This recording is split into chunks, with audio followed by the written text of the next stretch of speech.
There is a question most history books tiptoe around, because the honest answer is genuinely hard to sit with. How young is too young to hang? For most of recorded law, the answer was younger than you would ever want to guess, and today, we are going to meet the children who found that out. The rule of sevens.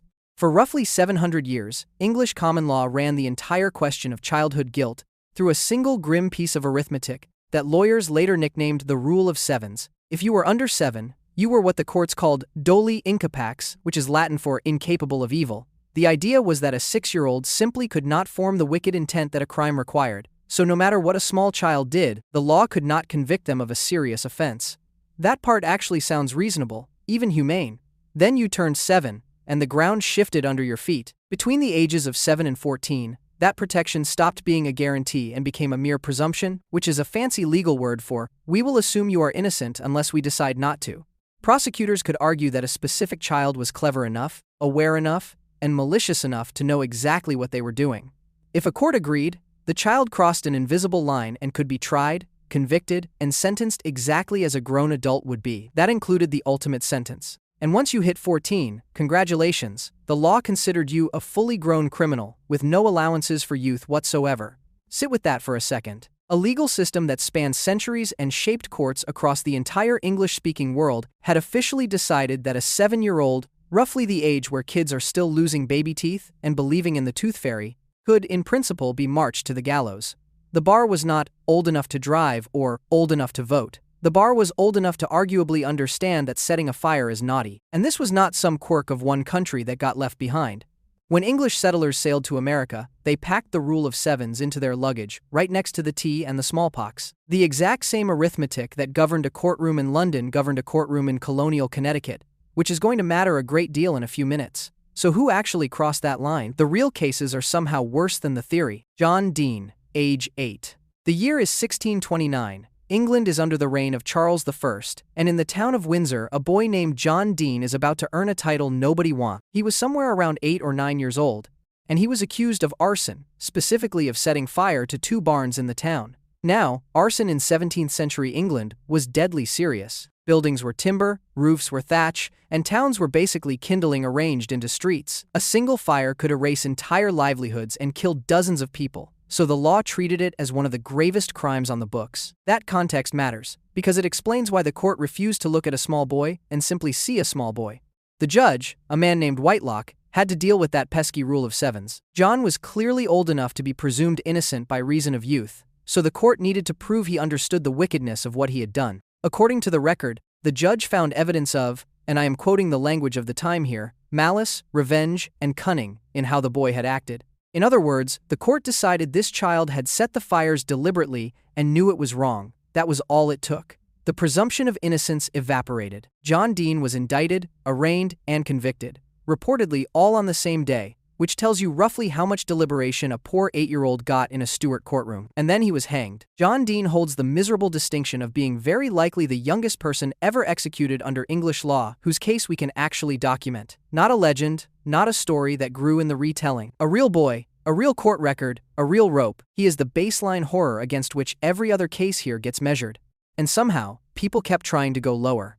The bloody code. To understand how a country could hang an 8-year-old and file it under Tuesday, you need to understand what English law looked like in the century that followed John Dean. Historians call it the Bloody Code, and the name is not an exaggeration. Over the 1600s and 1700s, England kept adding crimes to the list of offenses punishable by death, and it kept adding them with the enthusiasm of a collector. By the early 1800s, there were somewhere in the neighborhood of 220 separate crimes that could get you executed. We are not talking about a tidy list of murder and treason. You could hang for stealing goods worth more than a shilling. You could hang for poaching a rabbit on the wrong person's land. You could hang for cutting down an ornamental tree, for being out at night with a blackened face, for damaging a fish pond, or for the truly terrifying act of pickpocketing a handkerchief. There was even a law that made it a capital offense to impersonate a pensioner at a specific naval hospital, which suggests someone in Parliament had a very personal grudge. The point of all this was raw fear. There was no real police force yet, so the state substituted terror for enforcement. The theory was that if the punishment for nearly everything was death, people would be too scared to steal in the first place. And here is the part that matters for us. The Bloody Code did not carve out an exception for the young. A child who stole was, on paper, facing the same rope as an adult who stole. This is the world where the next story takes place. And it is also the reason that story spread so easily. When the law really will hang you for a loaf of bread, a tale about children hanged for exactly that stops sounding impossible and starts sounding entirely plausible. The bread loaf myth. Here is where I have to do something a good history channel is obligated to do, which is ruin a famous story that you may have heard. If you have ever gone down an internet rabbit hole about executed children, you have probably run into Michael and Anne Hammond. The tale goes like this. In 1708, in the town of King's Lynn, a brother and sister aged just 7 and 11 were hanged near the town's south gates. Their crime? Stealing a single loaf of bread. It is the kind of story that spreads across the internet at the speed of outrage, because it is perfectly designed to make you furious at the cruelty of the past. There is just one problem. It is almost certainly not true, at least not the way it is told. The entire story traces back to a single source, a book called The History of Lynn, written by William Richards. Richards published it in 1812, which is more than 100 years after these children supposedly died. He gives no court records, no trial documents, nothing that a historian would call evidence. And when modern researchers went digging through the actual parish baptism registers from King's Lynn, the ages fell apart completely. The records suggest that if a Michael and Anne Hammond were executed at all, they were probably closer to 17 and 20, not 7 and 11. 17 and 20 is still young. But it is not two little kids swinging for a loaf of bread, and that difference is the entire reason the story went viral. Somewhere along the way, a grim adult execution got aged down into a fairy tale of pure innocence destroyed, because that version hits harder. History is full of these stories that are too perfect, too neat, too rage-inducing to be real. When a case sounds like it was written to win an argument, it usually was. So, when you see the Hammond siblings cited as the youngest execution in England, do future generations a favor and be suspicious. The genuinely documented youngest is still poor John Dean, Hannah's Strawberries. Now we cross the Atlantic, and we arrive at the case that most historians consider the youngest verifiable execution in the history of the United States. Her name was Hannah Ocuish, and she was 12 years and 9 months old. Hannah was a Pequot girl, born in 1774 in Connecticut. By every account, she had what we would today recognize as an intellectual disability, and she came from about as powerless a position as colonial America offered. Native, poor, disabled, female, and a child, all at once. In a courtroom of the 1780s, that was 5 strikes before anyone said a word. In July of 1786, a 6-year-old girl named Eunice Boles was found beaten and strangled on the road between New London and Norwich. Suspicion fell on Hannah almost immediately. The story the authorities assembled was that the two girls had clashed earlier over some stolen strawberries, and that Hannah had killed the younger child in revenge. The evidence for all of this rested largely on a confession, one that was uncorroborated, and that she never confirmed to the minister who came to visit her. Think about how thin that is. The entire case for hanging a disabled 12-year-old came down to words that officials said, she said. She was convicted and sentenced to death anyway. On December 20th, 1786, Hannah Ocuish was hanged in New London. Executions back then were public spectacles, community events with crowds and a sermon, and a local minister used the occasion to preach a lesson about sin and disobedience, using this terrified girl as his visual aid. The accounts from that day include a detail that has haunted people ever since. At the gallows, this child reportedly thanked the sheriff for his kindness to her. Read that again and try to make it sit right. You can't. For a long time, her guilt was treated as settled fact, but that has genuinely changed. Starting around 2020, a group convened with the Innocence Project and the NAACP began re-examining the case, and they raised exactly the questions you would expect. How much did her race, her age, her disability, and her gender shape a confession that was the only real evidence against her? We may never know for certain what happened on that road in 1786, but we know a 12-year-old was hanged for it, and increasingly, that is the part that looks like the real crime. A boy named Arcene. You will sometimes see a different name floated as the youngest ever, and it comes with an asterisk the size of a house. That name is James Arcene. Arcene was a Cherokee man who was hanged in 1885 at Fort Smith, Arkansas, in the courtroom of Judge Isaac Parker, a man history remembers as the hanging judge for reasons that are not subtle. Parker sent 79 people to the gallows over his career, so he was not exactly known for a soft touch. That Arcene died in his court in 1885 is documented and solid. The reason his name keeps showing up in youngest ever lists is a claim about when his crime happened, not when he died. The story goes that back in 1872, Arcene took part in the robbery and murder of a traveler near Fort Gibson, a man killed for his boots and the grand sum of 25 cents. And the claim is that when this happened, James Arcene was only about 10 years old. If true, that would make him the youngest person ever to commit a crime that later got him executed. He himself pointed to his youth in court, hoping it might spare him. Here is the asterisk. That age is not verifiable. The Encyclopedia of Arkansas handles the whole thing with a giant conditional, essentially saying, if this story is true. The Indian Territory of the 1860s and 1870s kept census records that are far too thin to confirm when Arcene was actually born, and even the exact date of the crime is shaky. So while he was very much executed in 1885 at somewhere around age 23, the headline that he murdered someone at 10 is a traditional claim, not an established fact. It is a story that might be true, and in a video about the youngest, honesty means telling you which cases are bedrock and which ones are built on sand. This one is sand. 80 days. If you know only one name from this entire subject, it is probably this one. George Stinney Jr. He was 14 years old, and he is the youngest person executed in the United States in the entire 20th century. It was 1944, in the small mill town of Alcaloo, South Carolina. Two white girls, Betty June Binnicker, who was 11, and Mary Emma Thames, who was 8, were found dead. George, a black 14-year-old, was arrested. What happened next was not a trial in any meaningful sense of the word. It was a formality wearing a trial's clothes. The entire proceeding took place on a single day, April 24, 1944. The jury was all white. They heard the case, went off to deliberate, and came back with a death sentence in under 10 minutes. George's court-appointed lawyer was a local tax commissioner with political ambitions who called no witnesses, challenged almost nothing, and did not put up an alibi even though George's own family said he had been with them. The only real evidence was a police officer's word that the boy had confessed. There was no signed statement. There was no recording. There was a terrified kid alone in a room with armed men, and then there was a confession. Connect those dots yourself. Meanwhile, George's father was fired and the family was ordered off the mill property, which meant they could not even stay in town to support their son. He faced the machinery of the state essentially alone. Roughly 80 days after the crime, on June 16, 1944, they walked George Stinney to the electric chair. He was 5 feet 1 inch tall and weighed around 90 pounds. He was so small that the straps did not fit him properly, and the guards had to sit him on books so his body would reach the equipment. A child had to be propped up on a stack of books to be executed by the state of South Carolina. There is no snarky line for that. There isn't one.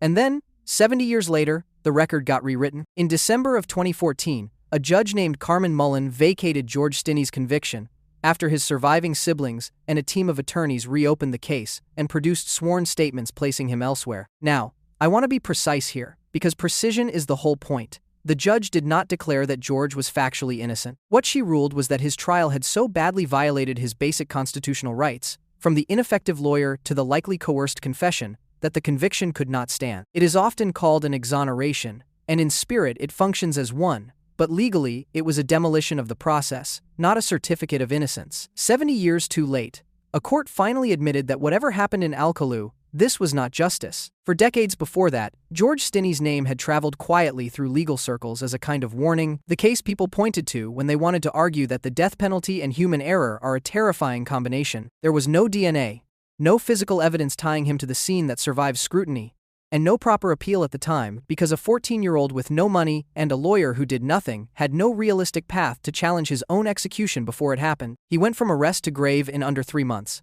That speed was not a bug in the system of 1944. For a black child in the segregated South accused of harming white girls, that speed was the entire point. Paula's second chance. Everyone we have met so far actually died, but the phrase in our title is sentenced to death, and that is a different milestone because plenty of children heard a judge say those words and then, against all odds, lived. The most famous is Paula Cooper.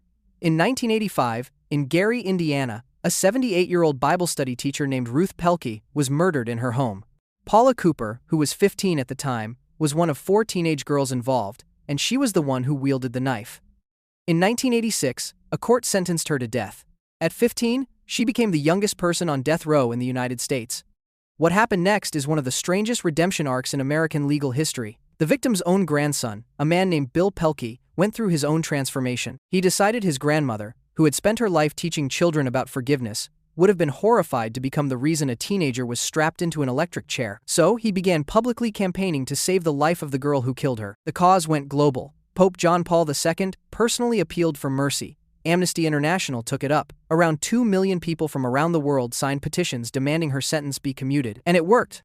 In 1989, the Indiana Supreme Court, in the wake of the state raising its own minimum age for the death penalty, commuted Paula Cooper's sentence to a term of years. She was released in 2013 after serving nearly 3 decades, and she spent her final years speaking to young people about the choices that had defined her life. Her story does not have a clean, happy ending, because she died by her own hand in 2015, carrying a weight most of us can't imagine. But she is proof that a death sentence handed to a child was never a law of physics. It was a choice, and choices can be unmade.